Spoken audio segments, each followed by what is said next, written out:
Hello guys, നമുക്കൊന്ന് മൂന്നാർ വരെ പോയാലോ? അപ്പോൾ പോവാല്ലേ? കമ്മോൺ. ഇങ്ങനെ ഇരുന്നപ്പോൾ പെട്ടെന്ന് മൈൻഡിൽ തോന്നി മൂന്നാർ പോകണം.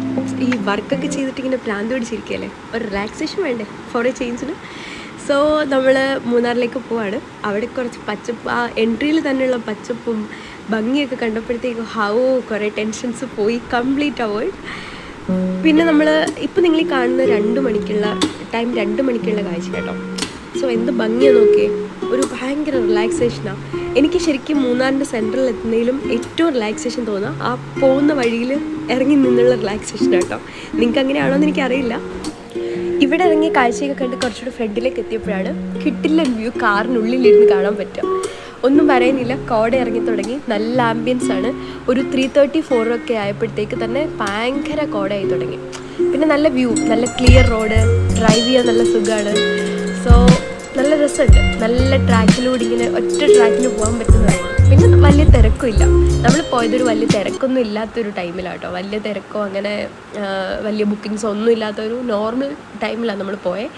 സോ എനിക്ക് തോന്നുന്നത് ഒരുപാട് റഷ് അല്ലാത്ത ടൈമിൽ പോയാലേ നമുക്ക് മാക്സിമം ഒന്ന് മൂന്നാറൊക്കെ ഫുള്ളൊന്ന് എൻജോയ് ചെയ്യാൻ പറ്റും. അല്ലെങ്കിൽ എവിടെ തിരിഞ്ഞാലും ക്രൗഡായിരിക്കും. സോ അങ്ങനെ കുറച്ച് കഴിഞ്ഞ് മുന്നോട്ടെത്തിയ വീണ്ടും ഒരു സൺസെറ്റ്. തേടി വള്ളി കാലിച്ചിട്ടി എന്ന് പറയില്ലേ. ഞാനാണെങ്കിൽ സൺസെറ്റ് കാണണം എന്ന് പറഞ്ഞിട്ട് കുറേ ദിവസമായിട്ട് ഇങ്ങനെ വിചാരിക്കുന്നുണ്ട്, പക്ഷെ നടക്കാറില്ല. ബിക്കോസ് രാത്രി നൈറ്റ് ലൈഫാണ്. സോ ഓഫീസിൽ ഇറങ്ങി കഴിഞ്ഞാൽ നൈറ്റ് ആവും. സോ മോർണിംഗ് ആകുമ്പോഴത്തേക്ക് ഓഫീസിൽ കയറും. സോ അങ്ങനെ പോകുന്ന ഒരു റുട്ടീനിൽ ഇതെനിക്ക് ഭയങ്കര എന്താ പറയുക, ഒരു വെറൈറ്റി സീനായിരുന്നു. ഇനിയാണ് കേട്ടോ നമ്മുടെ മെയിൻ സ്വന്തം തേയിലത്തോട്ടം. ഞാനിവിടെ എത്ര തവണ വന്നിട്ടുണ്ടെന്ന് എനിക്ക് പോലും അറിയില്ല. പക്ഷേ ഓരോ തവണ വരുമ്പോഴും എനിക്ക് പുതിയ എൻജോയ്മെൻറ്റ്സാണ് ഇവിടെ. എന്തൊരു വൈബല്ലേ അതിന് നടുക്കുന്ന ഇങ്ങനെ കറങ്ങുകയൊക്കെ ചെയ്താൽ. പിന്നെ ഇങ്ങോട്ട് എൻ്റെ തന്നെ ഫോട്ടോഷൂട്ടൊക്കെ ആയിരുന്നു. കാര്യമായിട്ട് എന്തൊക്കെയോ പറയുന്നുണ്ട് കേട്ടോ. ഇതെങ്ങനെ ഇത്രയും ഹൈറ്റിൽ വളർത്തിയെടുക്കുക എന്നൊക്കെയാണ്. പിന്നെ എനിക്ക് അവിടെ നിന്നൊരു ഫ്ലവർ കിട്ടി. ഞാൻ അതൊക്കെ ഇങ്ങനെ തലയിൽ വെച്ച് നോക്കി. പിന്നെ കുറച്ച് നേരം എന്തൊക്കെയോ പറഞ്ഞു, എനിക്ക് ഓർമ്മയില്ല കേട്ടോ.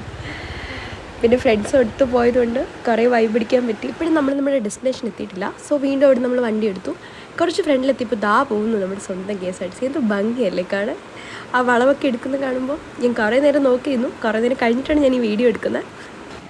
അങ്ങനെ നമ്മൾ നമ്മുടെ റിസോർട്ടിലെത്തി. ഏറ്റവും ടോപ്പ് ഹിൽ സ്റ്റേഷൻ അടുത്താണ് നമ്മൾ സ്റ്റേ അറേഞ്ച് ചെയ്തിരുന്നത്. എനിക്ക് ഭയങ്കരമായിട്ട് ഇഷ്ടമായി. സോ ഒരു ഹോംലി അറ്റ്മോസ്ഫിയറൊക്കെ ഉണ്ട്, നല്ല വ്യൂ ഉണ്ട്. സോ ഇന്നിപ്പോൾ ഇതെല്ലാം കഴിഞ്ഞ് നമുക്ക് നാളെ ഇനി കുറച്ചുകൂടി നേരത്തെ എഴുന്നേറ്റിട്ട് വേണം നമുക്കിവിടെ എല്ലാം ഒന്ന് ചുറ്റിക്കറങ്ങിയിട്ട് നാളെ ഈവനിങ് നമുക്ക് പാക്കപ്പ് പറയാം. അപ്പോൾ ശരി, ഓക്കെ, ബൈ, ഗുഡ് നൈറ്റ്.